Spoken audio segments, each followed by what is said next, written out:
How's it going, everybody? I am the Texas Man. Welcome back to the channel to another video. I hope you guys are all having an amazing day. Make sure you guys give this video a thumbs up if you guys really enjoyed it, and you guys subscribe and join as a group member if you have not already, and you hit that bell notification button to get notified of any and all upcoming videos coming out in the future here on the Texas Man channel. With that said, of course, I just finished watching The Mandalorian Season 1, Episode 1. Wow. That was probably the best 40 minutes of Star Wars I have seen since the ending of Star Wars Rebels. I am blown away that Disney can actually make good Star Wars. So we're going to talk about the good and then a few things bad about this 40-minute episode. So first of all, we're going to talk about the positive stuff. First of all, whatever you do, do not piss off the Mandalorians. They will kill you. And in the opening scene, the Mandalorian is just purely amazing. And he literally cuts an alien jerk in half using a door. And you've seen that in the trailer. The Mandalorian even talks. That was one of my biggest concerns about this show, is that they were going to make the Mandalorian a complete badass, but they would make it where the actor doesn't talk at all. And I'm like, I was scared about that. I'm like, because Jango Fett and Boba Fett didn't talk that much. And I was really concerned. I was like, please tell me the Mandalorian's going to talk. Please, just a little bit. And he does. And also, the Mandalorian himself, he has a code. He has rules that he abides by.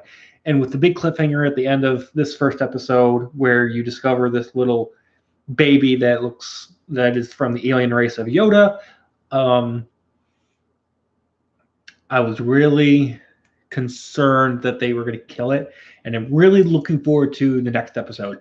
I am excited to see where this show goes. When I was watching the episode, I was like, where's it going to go next? I can't find my pen. Somewhere hiding under my sofa. Sorry. What else? I love the Mandalorian ship. The design for it, from the interior to the exterior, even though I haven't seen too much of it, I think it's really cool. The fact that it has a built-in carbonite freeze chamber is really interesting, and it's something that we haven't seen before. And I'd like the nod that it made to Empire Strikes Back.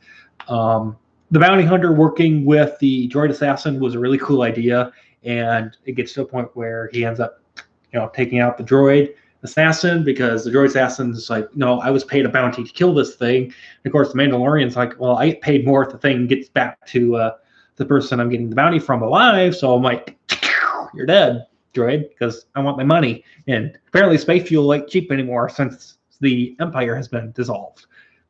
It was also really cool to see a little bit of city life after the Empire's fall. I'm really excited to see a lot more of it.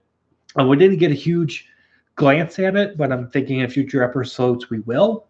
And based on that also, I'm like, it's really just cool to see what life is when the Empire's not around, and its collapse, and what it's doing to civilians and bounty hunter professionals.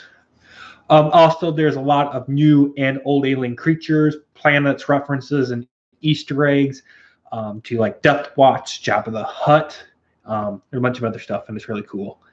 For bad things, though, I'd say that I think this episode's going to spawn the "I have spoken" meme, because there's this old guy training the Mandalorian to ride this alien horse creature. And it was funny, but I'm like, okay, this old guy, like, I like to see a lot more of him, but I'm like, at the end of every sentence that he says, that you feel like the Mandalorian's going to be, a fight or a confrontation between them. The old guy's like, I have spoken. And it's like, my word is final, and you don't get to argue with me, because I'm the old dude. And I just feel like that's going to become a meme.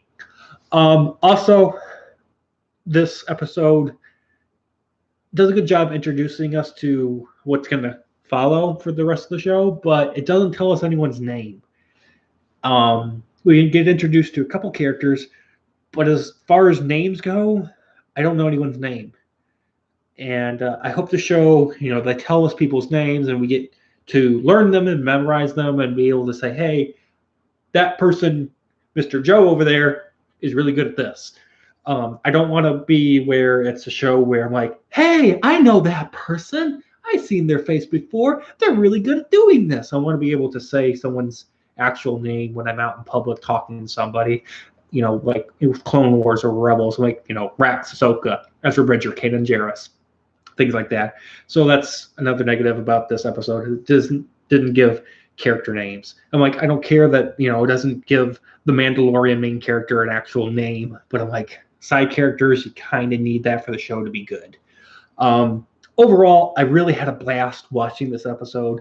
I can't wait to watch it again and again and again with other people that don't have Disney Plus. And with that, I'm going to give the show for the first episode a 9.5 out of 10. I highly encourage you guys to check out this show. Yes, it is only on Disney Plus. Honestly, it is so worth spending $7 a month for just for this show alone. Even if you don't want to watch anything else on the Disney Plus service, this is good Star Wars, guys. I highly encourage you guys to watch it if you guys haven't had a chance to do so. Thank you guys so much for watching. You guys all have an amazing night, and I will see you guys all in the next video. Bye, guys.